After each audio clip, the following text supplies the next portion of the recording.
মোল্লা নাজিমুদ্দিন কথা বলার পরে কথা বাদ পড়বে, ওনারা কি এই বক্তা নাকি? একবারে কোনাকাঞ্চি মাইরিয়া যা ছিল সব বইলা ফেলাইছে। আর আমি যে কি লেগে যে উঠছিলাম, এটাই হলো সমস্যা। চাহিদার শেষ নেই, আসলেও তো শেষ নেই, আসলেও শেষ নেই। আপনার যদি আমি 1 কোটি টাকা আপনার আমি দিয়া যদি বলি ভাই আরও 1000 টাকা ছিল, এটা কারে দিতাম, তখন আপনি আইস দিয়া কী করবেন? মানুষ বিচারা লাভ কি? আমি কি ধনী? আমি কি ধনী নাকি? আমারে আপনি মানুষ বিচারা পান না? আমি তো 1 কোটি ভাইও তো আপনি 1000 টাকার ভাই চাইয়া রয়েছেন। এই জন্য আমি প্রায় বলি যে আমাদের স্বভাবটা হয়ে গেছে কুকুরের স্বভাবের মতো। আমরা কুকুর হয়ে গেছি, পশুতে পরিণত হয়েছি। পশুর ভিতরে কিন্তু ভালো মন্দ আছে, কুকুরটা হলো নিকৃষ্ট পশু। তারে আপনি আজকে বাড়িতে গিয়া যদি আপনার পাশের ঘরে অথবা বাড়িতে কোনো কুকুর থাকে, আপনি 3টা খাস্তা বিস্কুট কিনে নেবেন, নিয়ে একটা দিবেন এই 1 হাতের সামনে কুত্তাটার সামনে, আরেকটা দিবেন 2 হাত দূরে, আরেকটা দিবেন 2 হাত দূরে। তাহলে সাইড হাতের মাথার ভিতরে 3টে খাস্তা দিবেন। আপনি খেয়াল করবেন কুত্তারা কি করে, দেখবেন যে একটা খপ করে মুহ দিয়া লাইছে, আরেকটারে ফাউ দিয়া ধরে রাখছে, হেইটার ফেল ছাইয়া হয়েছে। কেউ নিল যে গিয়া এটার ফেল ছাইয়া হয়েছে, খাপ করে ছাইয়া রয়েছে। একটা চাবাইতে আছে, আরেকটারে কাপড় দিয়া রাখছে, আরেকটার দিকে। আমরা তো সেই মানুষ হয়ে গেছি, আমরা যা পাই তা খাই, সামনে যা আছে তাকাই থাকি, আরেকটারে ধরে রাখি। আমরা নিমক হারাম জাতি হয়ে গেছি। আলহামদুলিল্লাহ তো নর্মালি বের হয়ে যাওয়ার কথা। আপনি যখন আয়না দিয়ে নিজের চেহারার দিকে তাকাবেন, আরে সেদিন দেখে এলাম একবার, আমার তো বয়স কম, শো হয়ে দেখেন আমি তো অহনও দেখি, এরপরে বুঝি কোন লাগবো আলহামদুলিল্লাহ কোন। আপনি নিজের তে তো বাড়িব আলহামদুলিল্লাহ, তে দেখেন আপনি দেখেন তো এখন আলহামদুলিল্লাহ কইতেন না, আপনি কী কইবেন? আরে সেদিন তে দেখলাম আমার তো জোয়ান মানুষ খাইতেও পারে না, খানা লাড়ে সারে, আর আমি মাশাল্লাহ দিলে একটা ওরুরি ডাক দিয়া থাকে। এই যে জিনিসগুলো আপনাকে আলহামদুলিল্লাহ বলতে বাধ্য করে, যদি আপনার ওই অনুভূতি থাকে। অনুভূতি না থাকলে নাই। তাহলে আমরা একটু বদলে যাই, সমাজটাকে একটু বদলে দিই, চেষ্টা করলেই সম্ভব, চেষ্টা করলেই সম্ভব। একেবারে সহজ। আমি মিথ্যা বলবো না, পৃথিবীর কে আমাকে মিথ্যা বলাবে? আপনি যদি ডিসিশন ওন ডিসিশন, আমার নিজস্ব সিদ্ধান্ত, আমি মিথ্যা বলবো না। লস হইলে হবে, বদনাম হইলে হইব, মানুষ আমার যা ইচ্ছা তা কইব, আমি মিথ্যা বলবো না। ওকে ফাইন, এটা আপনার ডিসিশন। এটা কোরআন শরীফ মোল্লা নাজিমরে বাইটটা আপনারা সকলটা কুদ্দুর কুদ্দুর ভর্তা বানাইয়ে খাওয়াই দিলে লাভ হইব কি? আপনার সিদ্ধান্ত দরকার। আমরা তো কথা বলি, আপনি তো সিদ্ধান্ত নিচ্ছেন না। তা আপনি সিদ্ধান্ত নেন আমি মিথ্যা বলবো না, কেউ আপনাকে মিথ্যা কথা বলাইতে পারবে না। আমি পরের হক নষ্ট করব না, এটা আপনার সিদ্ধান্ত, এটা আপনার সিদ্ধান্ত। আমি পরের হক নষ্ট করব না, এটা আমার না, আমি হেদিকে চাই থেকে লাভ কি? এটা আরেক বেড়া বিল্ডিংটারে করছে একটা বিল্ডিং, তো হ্যাঁ তো করছে, আপনি আলহামদুলিল্লাহ পড়েন, আল্লাহ আপনাকে দিতে পারেন। কিন্তু এটার দিকে চাইয়া চাইয়া আপনার ভিতরে খালি হ্যাঁ রে আল্লাহ তারে দেয় রে, তো বছরটা ঘুরে না, তার ঘরে সুইটটা সাইটটা হইয়া যে 10 বছর একটা সুইটটা সাইটটা নাই না, এটা আপনার দরকার নাই তো। আপনি আরেক দিকে তাকাইলে তো আপনি শেষ পাবেন না। তো আমরা আবাদতে মজা পাই না কেন জানেন? আবাদতে মজা পাই না এই জন্য, কারণ আমরা আবাদতও করি, গুনাহ করি। আবাদতে দাঁড়াইয়ে দাঁড়াইয়ে তো গুনার চিন্তা করি। যেমন আপনি যখন জিকির করতে আসেন, নামাজ পড়তে আসেন, 4 রাকাত ফরজ করে সালাম ফিরাইছেন, আপনি সুদে টাকা লাগান, তো হাতে ফোন দিছে ভাই টেহা লইয়া তো আইছিলাম। তা আপনি যেখানে কই আসো, কয় যে এই যে মসজিদের গেটে তো দরজা, আপনি বলে মসজিদ হয়েছেন হই না, লোকে দহনো বয়ে চা খাইছে, কয় তুমি বও, আমি 2 রাকাত সাইডে আইতে আসি। বাস্তবতা, এটা তো কোনো বানানো গল্প না। আপনি যদি সুদে টাকা লাগান, তো হে মসজিদের গেটে আপনি তো কোয়াই লাগবে, তুমি বও আমি আইতে আসি। এই যে তুমি বও আমি আইতে আসি, এরপরে যে 2 রাকাত নামাজ পড়ছেন, এটা কি নামাজ হইছে?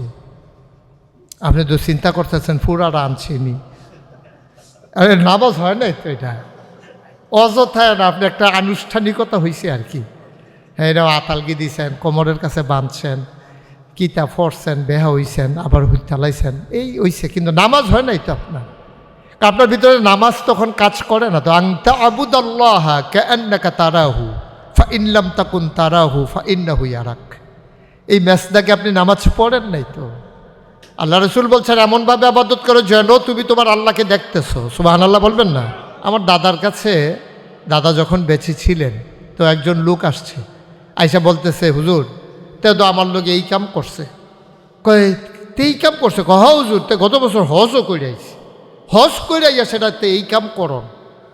তো দাদা কয় ঠিক আছে তে হজের আগে নাইলে করলে করছে, হজ করে আইয়া এই কাম। তো আমার দাদি খুব বিচক্ষণ মহিলা ছিলেন। তা আমার দাদারে কারি দিয়া ডাক দেওয়াইয়া ভিতরে নিছে, নিয়ে সেটা কইতাছে, কয় হিবারা যে কইতে আছে তে হজ করে আইয়া এই কাম করছে, আপনিও কইতাছেন ঠিক তো, হজও গেলে কি লেখাপড়া করায় নাকি? হজে গেলে এমন নাকি যে স্কুলে ভর্তি করায়, মাদ্রাসাত ভর্তি করায়, অথবা কাবাগরের ক্লাস করায়? তো হেতে হ্যানতে কিছু শিক্ষা আইসে তে বদলাই বলতে, যেইতে গেছিল হেতে দোয়াইছে, যে গেছিল সেই তো আসছে, ওখানে লেখাপড়া করায় না তো। তো সে বদলাবে কেমনে? বদলানোর জন্য একটা কি লাগে? শক্ত সিদ্ধান্ত লাগে। বদলানোর জন্য ওভার কনফিডেন্স লাগে। আপনাকে সিদ্ধান্ত নিতে হবে। আপনি যা মন চায় তা করবেন, যা পাইবেন তা খাইবেন, যা মুখে দিয়ে আসে বলবেন। এই যে মোল্লা নাজিম ভাই সুন্দর করে বলেছেন না, যে হজ করার আগে আপনি যেমন করে চলেছেন, হজ করার পরেও যদি আপনি এমনই চলেন, আপনি কি জানেন কারবারটা কি হবে? তাইলে আল্লাহ বলছেন কুল, হে রাসূল আপনি বলে দেন, হাল ইয়াস্তাবিল্লাযীনা ইয়ালামুনা ওয়াল্লাযীনা লা ইয়ালামুন। যারা জানে যারা জানে না, দুই দল কি সমান? আমি বলি যারা হজে গেল যারা হজে গেল না, দুই দল কি সমান? তা আপনি তো আরও নিকৃষ্ট পরিণত হয়ে যাচ্ছেন। ভাত পানি দিয়া খাওয়া যায়, পোলাও কিন্তু পানি দিয়া পরের দিন সকালবেলা খাওয়া যায় না। এই জন্য পোলাও খাইয়ে ফেলা লাগে গরম গরম। তা আপনারা হইলেন গরম গরম মুসলমান, আপনাদেরকে পানি দিয়া খাওয়া ব্যবহার করা যাবে না। সাধারণ মানুষ রিক্সাওয়ালারে পানি ভিজাই রাখলে পরের দিন কামও লাগবে, কিন্তু আপনি হাজি, আপনি পোলাও, আপনাকে মজা করে অনেক টাকা খরচ করে আপনাকে তৈরি করা হয়েছে। আপনি যদি মনে করেন আমিও হেতারে পানি দিলে আমারও পানি দিব না, হবে না। আপনি ওই ক্লাসে আর নাই তো, আপনাকে ডিফারেন্ট করে দেওয়া। কথা বলেছেন অভিন্ন হৃদয়াংশ, যাকে প্রোগ্রামে দেখলে আমার ভার অনেকটা লাঘব হয়ে যায়। কারণ আমি যে কথাগুলো বলতে চাই, যে কথাগুলো আমার আগে গুছিয়ে গুছিয়ে যিনি বলে দেন, আমার হৃদয়ের মণিকুঠায় যার বাস, যাকে দেখলে আনন্দে উদ্বেলিত হই, যাকে দেখলে জড়িয়ে ধরতে ইচ্ছে করে, যে মানুষটি হৃদয়ে নাড়া দেয়, প্রিয় ভাই, প্রিয় আলোচক, দিনের কথাগুলো অবলীলায় যিনি বলে যাচ্ছেন, দিক হতে দিগন্তে, পথে প্রান্তরে, অজপাড়াগায় নিবৃত পল্লী থেকে রাজধানীর সেই সুন্দর মনোরম পরিবেশে, আমার প্রিয় ভাই, আপনাদের প্রিয় আলোচক হযরত মাওলানা মোল্লা নাজিম উদ্দিন কথা বলেছেন। আমার এলাকারই কৃতি সন্তান, বিশিষ্ট আলেমে দ্বীন, অনেক সুন্দর করে যিনি গুছিয়ে গুছিয়ে কথা বলেন, হযরত মাওলানা হাফেজ উবায়দুস সুবহান মামুন সাঈদী। উপস্থিত প্রিয় পরিচালক, উপস্থিত যারা হজ করেছেন এবং করবেন নিয়ত করেছেন, তো আজকে যারা এসেছেন, আমাদের দেশে তাদেরকে হাজি বলে, কিন্তু আল্লাহ তাদেরকে বলেন দুয়ুফুর রহমান। তারা হচ্ছেন আল্লাহর মেহমান। আপনি কি চারটিখানি কথা মনে করেন? এটা কি যেমন তেমন কথা মনে করেন? এটা ওজন কত? আপনি কি এটা কান্দ তুল্লা দিলে লই আটতেন পারবেন? এই যে দুয়ুফুর রহমান, আল্লাহর মেহমান, এটা কি কথা? এটা আল্লাহর মেহমান মানে কি? আর মেহমান যদি বাড়িতে আসে, তখন মেহমান মেজবানের জিম্মাদারিতে চলে যায়। অর্থাৎ মেহমানকে কেউ লজ্জা দেবে, কথা বলবে, টিটকারি করবে, মারতে ধরবে, তখন যার বাড়িতে মেহমানকে সে কি বলে? দাদ, তোমার সাথে ঝগড়া থাকলে পরে কইরো, আমার বাড়িতে উনি এখন মেহমান, সাবধান মিয়া, আমার বাড়ির মেহমানের সাথে তুমি দুর্ব্যবহার করো, টাকা পাই, কয় পাইলে পরে পাও গিয়া, আমার বাড়িতে না। তাহলে এটা যদি দুনিয়ায় একজন মানুষ হয়, তাহলে আল্লাহ যখন মেহমান বানায় আপনাকে নিয়ে যান, তখন যখন কেউ আপনার সাথে টিটকারি করে, মস্কারা করে, কেউ আপনাকে হেয় করতে চায়, আল্লাহ তাবারক ওয়া তাআলা তাকে ধমকে দেন, সাবধান আমার মেহমান। সুবহানাল্লাহ বলবেন না? আমার মেহমান, চারটিখানি কথা, আল্লাহর মেহমান।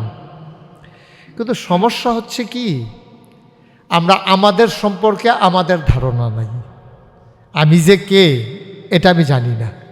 এই জন্য ইমাম গাজ্জালী রহমতুল্লাহ আলাই পৃথিবী যখন দর্শন শাস্ত্রে খুব উন্নতির চরম শিখরে আরোহণ করছিল, ইসলাম বিরোধী শক্তিগুলো যুক্তি দিয়ে মানুষকে যখন পথ ভ্রষ্ট করতে চেয়েছিল, তারা বোঝাতে চেয়েছিল আল্লাহ কি আছে নাকি?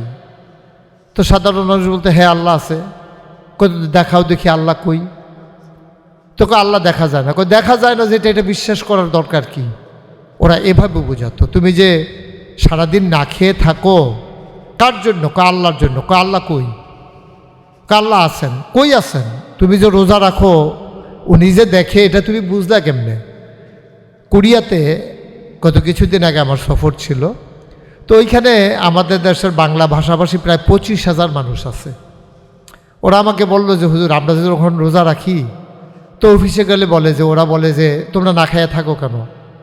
আল্লাহ ফরজ করে দিয়েছে তো রোজা, না খেয়ে থাকে এটাই রোজা। তাহলে একটা কাজ করো, যেহেতু আল্লাহ এখানে দেখে ফেলবে, তুমি একটু লুকাইয়া খেয়ে ফেলো না, কোনো জায়গায় লুকাইয়া রুমের ভিতরে দরজা বন্ধ করে খেয়ে ফেলো, তাহলে তো আল্লাহর দেখবে না। তো এদিকে আইসা তুমি বলবা যে আমি রোজা রাখছি। আমরা তো লুকাই লুকাই অনেক কাজ করি, তো তোমরাও লুকাইয়ে লুকাইয়ে খেয়ে ফেলো। মানে এই অনুভূতি, এই বোধ তাদের নাই যে আল্লাহ যে সব জায়গায় দেখেন। কারণ ওখানে 50% উপরে হচ্ছে আপনার তারা আস্তিকও না, নাস্তিকও না। মানে আল্লাহতেও বিশ্বাস করে না, অস্বীকারও করে না। তারা ধর্ম কারে কই বুঝেই না। ধর্ম বলতে একটা জিনিস আছে, তারা এটা বুঝেই না। তারা মনে করে জন্ম হয়েছে, নির্দিষ্ট একটা সময় থাকবো, তারপরে চলে যাব, ওকে ফাইন, তারপরে বিদায় হয়ে যাব, এটাই ওদের বিশ্বাস।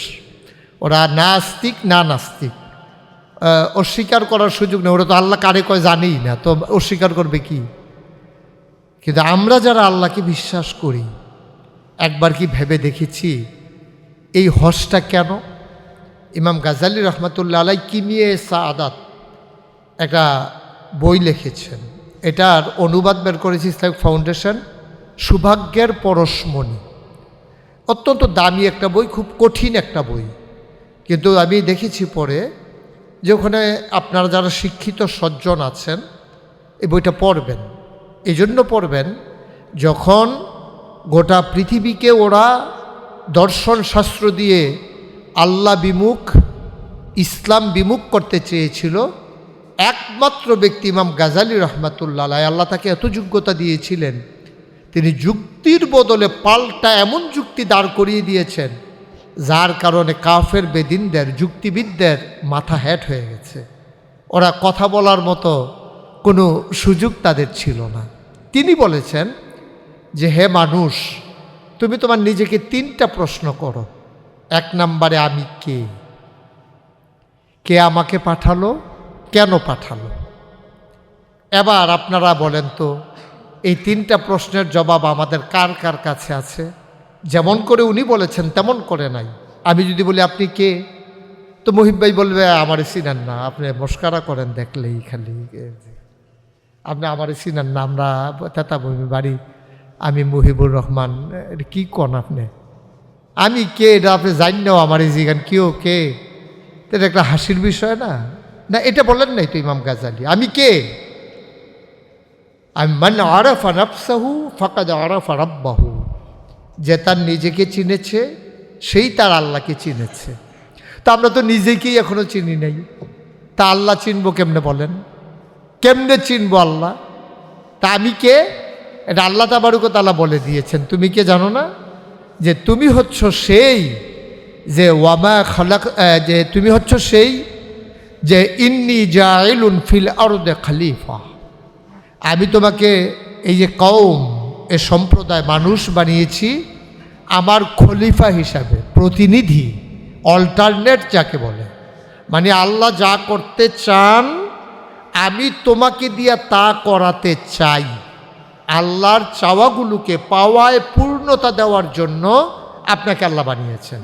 আপনি আল্লাহর খলিফা, প্রতিনিধি। মানে কি? মানে হচ্ছে আল্লাহর মাঝে যত গুণ আছে সবগুলা মানুষের মাঝে আছে। আল্লাহর কাছে আছে বিশাল ব্যাপক, আর আপনার কাছে আছে সীমিত। আল্লাহ হচ্ছে নসীম, আমরা হচ্ছি সসীম। দয়া, এটা আল্লাহর একটা গুণ, এটা তো আপনার মাঝেও আছে। আল্লাহ বেশি দয়া করেন, আপনি কম দয়া করেন। আল্লাহ সবাইকে মাফ করে দেন, আপনি কাউকে কাউকে মাফ করেন, কাউকে কাউকে মাফ করেন না। তাইলে এই গুণ আপনার মাঝেও আছে। মায়া, এটা আপনার মাঝেও আছে, কিন্তু আল্লাহর মতো মায়া আপনার মাঝে নাই। থাকবে কেমনে? আল্লাহ মায়াটাকে 100 ভাগ করে 99 ভাগ মায়া আল্লাহ নিজের জন্য রেখে দিয়েছেন। বাকি 1 ভাগ মায়াকে আবার 100 ভাগ করে ওই 100 ভাগের 1 ভাগের 100 ভাগের 1 ভাগ সমস্ত মাখলুকাতের মাঝে দান করেছেন। তা আপনার ভাগে পড়লে আর কি পড়ছে? হয়তো একটা ফোসা দিয়ে নিছে আর কি। এইটা তো সহ্য করা কঠিন। তো এই মায়া আল্লাহরও আছে, আপনারও আছে। দয়া আপনারও আছে, আল্লাহরও আছে। সাহস আল্লাহর বেশি, আপনার কম। এইভাবে সবগুলা গুণ আল্লাহর যা আছে সব আপনার মাঝে আছে। আল্লাহরটা অসীম, আপনারটা সসীম। তাইলে আপনি আল্লাহর প্রতিনিধি। আপনি বুঝ করে কাজ করা লাগবে না, আপনি তো বুঝ করে কাজ করা লাগবে। আপনি যা মন চায় তা করতে পারেন না, কারণ আল্লাহ আপনাকে প্রতিনিধি হিসেবে বানিয়েছেন। আপনি যা মন চায় তা করবেন, যা পাইবেন তা খাইবেন, যা মুখে দিয়ে আসে বলবেন। যে মোল্লা নাজিম ভাই সুন্দর করে বলেছেন না, যে হজ করার আগে আপনি যেমন করে চলেছেন, হজ করার পরেও যদি আপনি এমনই চলেন, আপনি কি জানেন কারবারটা কি হবে? তাইলে আল্লাহ বলছেন, কল হে রাসূল আপনি বলে দেন, হাল ইয়াস্তাবিল্লাযীনা ইয়ালামুনা ওয়াল্লাযীনা লা ইয়ালামুন। যারা জানে যারা জানে না, দুই দল কি সমান? আমি বলি যারা হজে গেল যারা হজে গেল না, দুই দল কি সমান? তা আপনি তো আরও নিকৃষ্ট পরিণত হয়ে যাচ্ছেন। ভাত পানি দিয়া খাওয়া যায়, পোলাও কিন্তু পানি দিয়া পরের দিন সকালবেলা খাওয়া যায় না।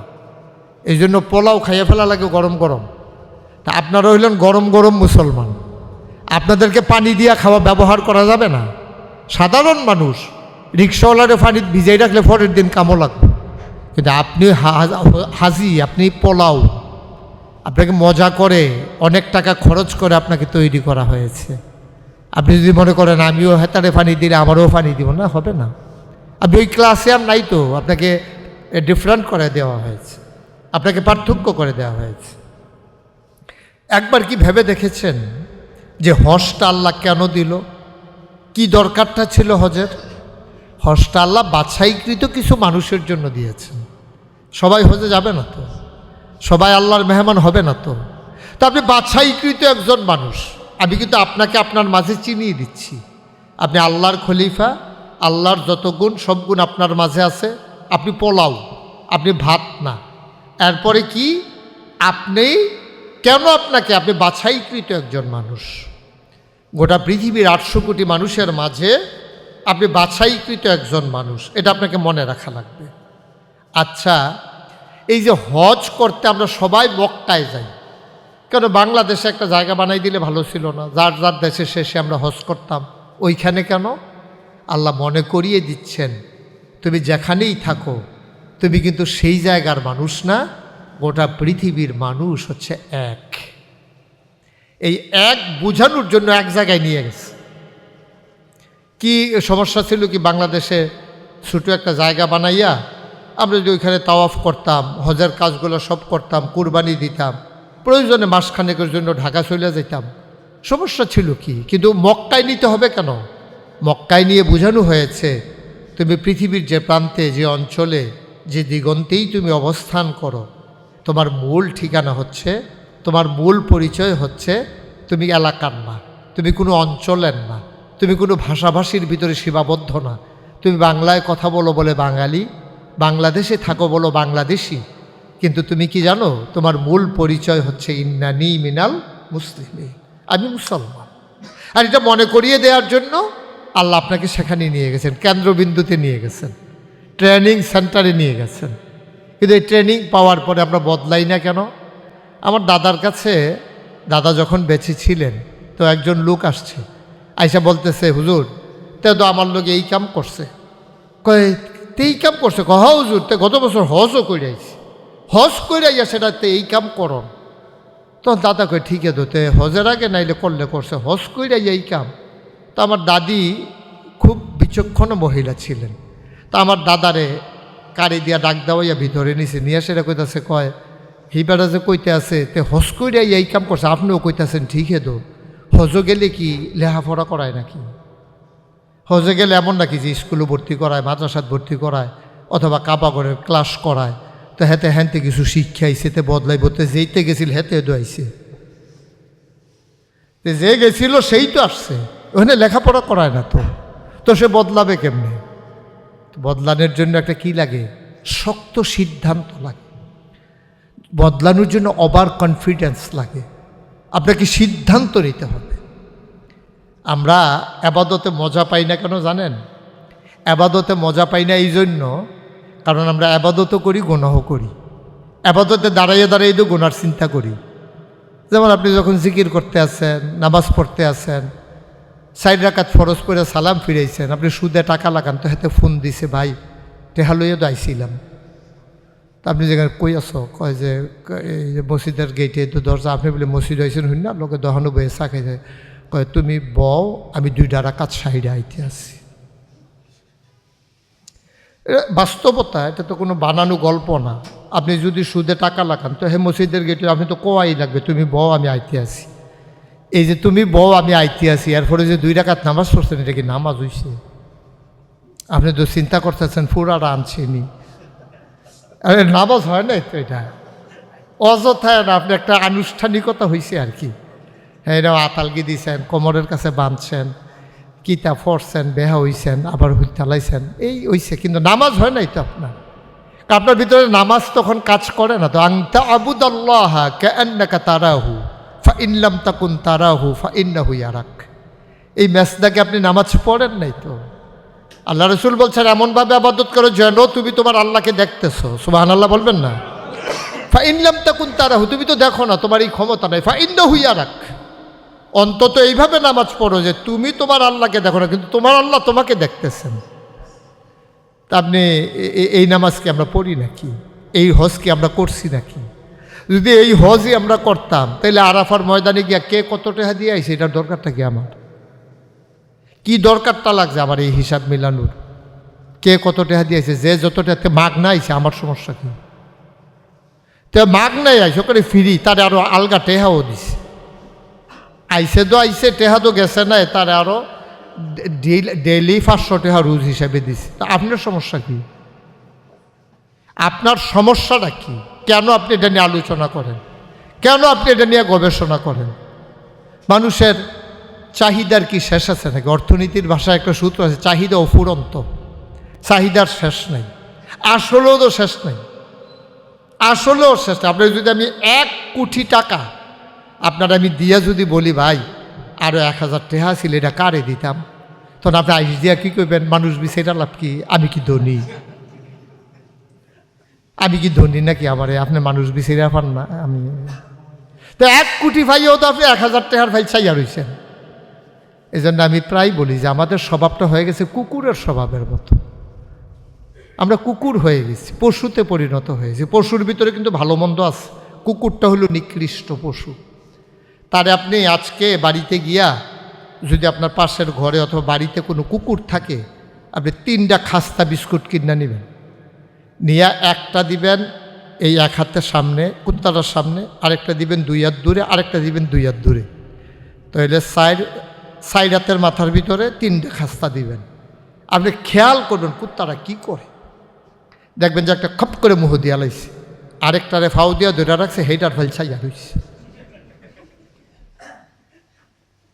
কেউ নিলুয়ে যে গিয়া এটা ফেল ছাইয়া রয়েছে, খাপ করে ছাইয়া রয়েছে। একটা চাবাইতে আছে, আরেকটারে কাপড় দিয়া রাখছে, আরেকটার দিকে। আমরা তো সেই মানুষ হয়ে গেছি। আমরা যা পাই তা খাই, সামনে যা আছে তাকাই থাকি, আরেকটারে ধরে রাখি। আমরা নিমক হারাম জাতি হয়ে গেছি, আমরা অকৃতজ্ঞ মানুষ হয়ে গেছি।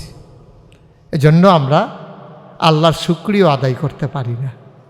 এই যে আমরা ওয়াজ করতেছি, কন আলহামদুলিল্লাহ, কন আলহামদুলিল্লাহ, তা তো কয় না, কইব কেমনে? তার ভিতরে থাকলে না কইতো, তার তো শুকরিয়া নাই। আলহামদুলিল্লাহ তো নর্মালি বের হয়ে যাওয়ার কথা। আপনি যখন আয়না দিয়ে নিজের চেহারার দিকে তাকাবেন, আরে সেদিন দেখে এলাম একবার আমার তো বয়স কম শু হয়ে দেখেন, আমি তো অহনও দেখি, এরপরে বুঝি কোন লাগবো আলহামদুলিল্লাহ কন। আপনি নিজের তে তো বাড়িব আলহামদুলিল্লাহ, তে দেখেন আপনি দেখেন তো এখন আলহামদুলিল্লাহ কইতেন না, আপনি কী কইবেন? আরে এইদিন তে দেখলাম আমার তো জোয়ান মানুষ খাইতেও পারে না, খানা লাড়ে সারে, আর আমি মাশাল্লাহ দিলে একটা ওরুরি ডাক দিয়া থাকে। এই যে জিনিসগুলো আপনাকে আলহামদুলিল্লাহ বলতে বাধ্য করে, যদি আপনার ওই অনুভূতি থাকে। অনুভূতি না থাকলে নাই। তাহলে আমরা একটু বদলে যাই, সমাজটাকে একটু বদলে দিই। চেষ্টা করলেই সম্ভব, চেষ্টা করলেই সম্ভব। একেবারে সহজ। আমি মিথ্যা বলবো না, পৃথিবীর কে আমাকে মিথ্যা বলাবে? আপনি যদি ডিসিশন নন, ডিসিশন আমার নিজস্ব সিদ্ধান্ত, আমি মিথ্যা বলবো না। লস হইলে হবে, বদনাম হইলে হইব, মানুষ আমার যা ইচ্ছা তা কইব, আমি মিথ্যা বলবো না। ওকে ফাইন, এটা আপনার ডিসিশন। এটা কোরআন শরীফ মোল্লা নাজিমরে বাইটটা আপনারা সকলটা কুদ্দুর কুদ্দুর ভর্তা বানাইয়ে খাওয়াই দিলে লাভ হইব কি? আপনার সিদ্ধান্ত দরকার। আমরা তো কথা বলি, আপনি তো সিদ্ধান্ত নিচ্ছেন না। তা আপনি সিদ্ধান্ত নেন আমি মিথ্যা বলবো না, কেউ আপনাকে মিথ্যা কথা বলাইতে পারবে না। আমি পরের হক নষ্ট করব না, এটা আপনার সিদ্ধান্ত। এটা আপনার সিদ্ধান্ত, আমি পরের হক নষ্ট করব না। এটা আমার না, আমি হেদিকে চাই থেকে লাভ কি? এটা আরেক বেড়া বিল্ডিংটারে করছে একটা বিল্ডিং, তো হ্যাঁ তো করছে, আপনি আলহামদুলিল্লাহ পড়েন, আল্লাহ আপনাকে দিতে পারেন। কিন্তু এটার দিকে চাইয়া চাইয়া আপনার ভিতরে খালি হ্যাঁ রে আল্লাহ তারে দেয় রে, তো বছরটা ঘুরে না, তার ঘরে সুইটটা সেটটা হইয়া যে 10 বছর একটা সুইটটা সেটটা নাই না। এটা এটা আপনার দরকার নাই তো। আপনি আরেক দিকে তাকাইলে তো আপনি শেষ পাবেন না, তো চাহিদা তো ফুরন্ত, এটা শেষ নাই তো। এই জন্য আল্লাহ আবার শেখ সাদি রহমাতুল্লাহ আল্লাহর একটা ঘটনা আমার হৃদয়ে প্রায় নাড়া দেয়। উনি একবার রাস্তা দিয়ে হেঁটে যাচ্ছিলেন, প্রচণ্ড গরম, খরতাপ, মরু মাঝে বালুগুলো উত্তপ্ত হয়ে গেছে, মনে হয় ধানটা দিলে খই হয়ে যাবে, চাল দিলে মুড়ি হয়ে যাবে। প্রচণ্ড গরমের মাঝে তিনি হাঁটতেছেন খালি পায়ে, পা ফসকা পড়ে গেছে। তো উনি একটা গাছের নিচে বসে বসে মৃদুমন্দ বাতাসে অপেক্ষা করছেন, এ পথ তো পাড়ি দিতে হবে, জুতা বুঝিয়ে আমার আর হলো না, কাঁদতেছেন।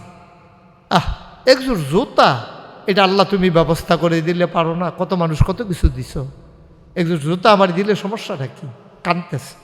এমন সময় দেখে একটা লোক আসতেছে, একটা পা নাই, লাঠি দিয়ে ভর দিয়ে আসতেছে, একটা পা নাই। উনি চিৎকার দিয়ে সেজদায় গিয়ে বললেন, আল্লাহ আমার জুতা লাগবে না। সুবহানাল্লাহ বলবেন না? একদিন আমার জুতা হবে, কিন্তু তার তো আর কোনোদিন পা হবে না। দেখছেন দৃষ্টিভঙ্গিটা কেমন? দৃষ্টিভঙ্গিটা কেমন চিন্তা করে দেখেছেন? এটাই আমাদের সকলের হওয়া উচিত। আপনার যা আছে এটার দিকে তাকাবেন, যা নাই ওই দিকে তাকাইয়েন না। তাকাইলে আপনি এটার কোনো সমাধান খুঁজে পাবেন না। কথায় কথায় বড়রা হয়, মুশতাক ফৈজি অনেক সুন্দর সুন্দর, মোল্লা নাজিম ভাই, ওবায়দুসোবান মামুন সুন্দর সুন্দর কথা বললাম। ওই যে বলল যে একটা রিক্সাওয়ালা গালি দেওয়া আর আমি গালি দেওয়া এক জিনিস না, এটাকে বলে প্র্যাকটিসিং মুসলিম। আমরা কিন্তু সবাই নামধারী মুসলমান, একেবারে আমি থেকে আপনারা সবাই, আমরা প্র্যাকটিসিং মুসলিম না। আল্লাহ রসুল সাল্লাল্লাহু সাল্লামকে আল্লাহ কথা দিয়া পাঠান নাই, পাঠাইছেন উত্তম চরিত্র দিয়া। কেন? এই যে নবী যখন দিনের দাওয়াত দিছে, কাফেররা কি একজনও বলতে পারছে তোমার কথার কোনো ইস্যু আছে, তুমি তো মিছা কথা কও? এই কথা তো কেউ বলতে পারেন নাই। তোমার চরিত্র খারাপ, এই কথা তো বলতে পারে নাই। তাইলে সব কিছুর মাঝে নবীজি এমন একটা আদর্শ প্র্যাকটিসিং মুসলিম হিসাবে এমন একটা নজির স্থাপন করলেন, যারা ইসলাম মানে নাই কিন্তু নবীজি খারাপ এই কথা বলতে পারেনি।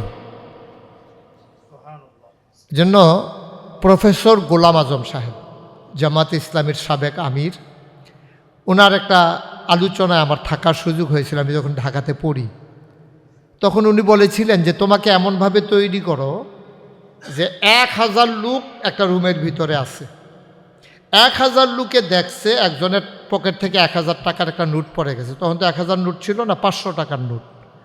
500 টাকার নোট পড়ে গেছে, 1000 লোকে দেখছে, তুমি যে টাকাটা নিছো এটাও সবাই দেখছে, 999 জনে দেখছে, টাকাটা একজনের পকেটে পড়ছে আর তুমি লইছো। সবাই মিলে সবাইকে যখন এসে ওই লোকটা জিজ্ঞেস করেছে, ভাই আমার একটা 500 টাকার নোট পড়ছিল, কেউ পাইছেন? কয় হ পাইছে একজনে। কয় কারা? কই তে, আমরা সবাই দেখছি তে লইছি। অসম্ভব মিয়া, কার নামে কি কন, আমি ওনারে চিনি, জীবনে উনি টাকা নিতে পারে না। 999 জন লোক সাক্ষী দিছে, কিন্তু একজন লোক মানে নাই সাক্ষী। কারণ কি? কারণ হচ্ছে সে তাকে উত্তম চরিত্রের অধিকারী মনে করে, সে টাকা নিতে পারে না, এটা তার ওভার কনফিডেন্স। এইরকমভাবে নিজেকে তৈরি করা লাগবে যেন সবাই মিলে সাক্ষী দিলেও আমি স্বীকার করি না, আমি মানি না, সেই কাজ করতে পারে না। সম্মানিত উপস্থিতি, আমরা যারা হজ করে ফেলেছি আমাদের কিন্তু বিশাল দায়িত্ব। আমি যে মজার খাবার খাইছি, আমি জানি রেড রুফের খাওয়াটা মজা হয়েছে, আমার দায়িত্ব নাজিম ভাইকে বলা, নাজিম ভাই কোনো সময় যদি হোটেলও খানে তো রেড রুফে খাইয়েন, রান্নাটা অনেক ভালো। তা আমি যেহেতু হজ করে এটা মজা পেয়ে গেছি, এটা মর্যাদা বুঝে গেছি, এখন আমার পরিবারে, আমার সমাজে, আমার এলাকায় যারা হজের উপযুক্ত, আমার দায়িত্ব হলো তাদেরকে বুঝিয়ে বলা, ভাই এখন হজটা করলে না, কি যে মজা, কষ্ট আছে কিন্তু কি যে একটা আনন্দ, গেলে টের হইবেন, না হইলে বুঝতেন না। তার সামনে এমনভাবে পেশ করবেন তে যেন বাইক গিয়ে লুঙ্গি বদলানোর সময় না পায়, হ্যাঁ তে যেন রাহাজে গিয়ে। এটা কিন্তু আমাদের দায়িত্ব হয়ে গেছে, কারণ আমরা না এটা মজা পেয়ে গেছি। কিন্তু আপনি মনে করছেন আমরা বংশের ভিতরে আমি হাজি, আরেকজন যদি হয় তাহলে যদি হাজি বাঘ হয়ে গিয়ে, এখন তো এক সাইডটা আমারে হাজি সাহেব ডাহে, আপনাদের কারে ডাকবো আবার নাম কয়ে কন না, দয়া করে আল্লাহর হস্তে এই কাজটা কইরেন, এটা একটা ফরজ বিধান। আর 2 নম্বরের কথা হলো যে যদি মনে করেন আপনি গেছেন, আপনাকে তো আর বলার দরকার নেই, আপনি যদি মনে করেন হ্যাঁ তুলনামূলকভাবে এই অফুরন্ত চাহিদার মাঝেও আনাস ট্যুরস অ্যান্ড ট্রাভেলস আমাকে যথোপযুক্ত মর্যাদা দিয়েছে, সম্মান দিয়েছে, খেদমত দিয়েছে, তাহলে আমি যখন মজা পেয়েছি তাদের কথাই আমার বলা উচিত। যদি মনে করেন, আমি জানি না আপনি সন্তুষ্ট কি না, তো সন্তুষ্ট হলে আপনি বলবেন, কিন্তু বাঙালিরে সন্তুষ্ট করা বড় কঠিন। নিচতলায় বাসা দিছে, বইয়া বইয়া সকলে কইতে আছে সৌদি আরব বাইয়াও যদি নিচতলার থাহন লাগে তো দেশও থাকতাম, এড়িয়ে ভালো আছে। দিছে 3 তালাক দিছে, পরে এখন বইয়া বইয়া গল্প করতে আছে আমরার মতো বুড়া বেন, সেটা হ্যাসরাইয়া তুলে নিয়ে হেন ও নিচতলায় দিলেও ঝামেলা, 3 তালায় দিলেও ঝামেলা। ফার্মের মুরগা দিলে কয় আরে এত টাকা খরচ করে এই ফার্মের মুরগা নিয়ে বাইরে সহিত খাই না। আবার যদি একটু শক্ত মুরগা কয় যে আমরা দাঁত আছে। এই হলো বাংলাদেশের মানুষ। তা আল্লাহ তাবারকাল আমাদের সবর এখতিয়ার করার তৌফিক দান করুক, এবং আজকের আলোচনা থেকে শিক্ষা নিয়ে আমি ব্যক্তিগতভাবে এবং আমরা যারা শুনছি সবাই মিলে আমরা মানুষের মতো মানুষ হই। বাংলাদেশকে এই ৩৬শে জুলাই যেমন করে জগদ্দল পাথরের হাত থেকে আমরা সেই লাল সূর্যটাকে ছিনিয়ে এনেছিলাম রক্তের বিনিময়ে, আসুন আবার যেন ৩৬শে জুলাই আমাদের জীবনে অন্তত ফিরে না আসে, বাংলাদেশ এগিয়ে যাক, আমরা সেই বাংলাদেশের গর্বিত নাগরিক। আসুন সবাই মিলে কল্যাণকর একটা রাষ্ট্র বানানোর জন্যে, সোনার বাংলাদেশ তৈরি করার জন্যে আমরা নিজেদেরকে নিবেদিত প্রাণ হিসেবে আমরা বিলিয়ে দেই, নিজেদের উত্তম আদর্শ আমরা উপস্থাপন করি, এ জাতির বিনির্মাণে আমরা হই অগ্রসেনানী।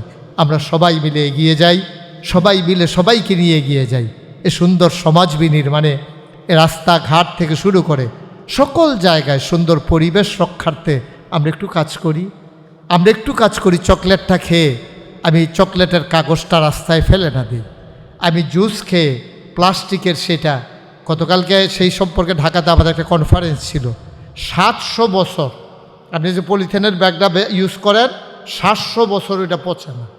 700 বছর আপনি মাটির তলে দিয়া 700 বছর পরে কবরে তুইটা ইয়া চাইলে পারবেন যে দেখাই একটু এটা আসেনি, আছে আপনি পচছেন কিন্তু পলিথিন পচে না। তো এই আমরা শেষ হয়ে যাচ্ছি সব দিক থেকে।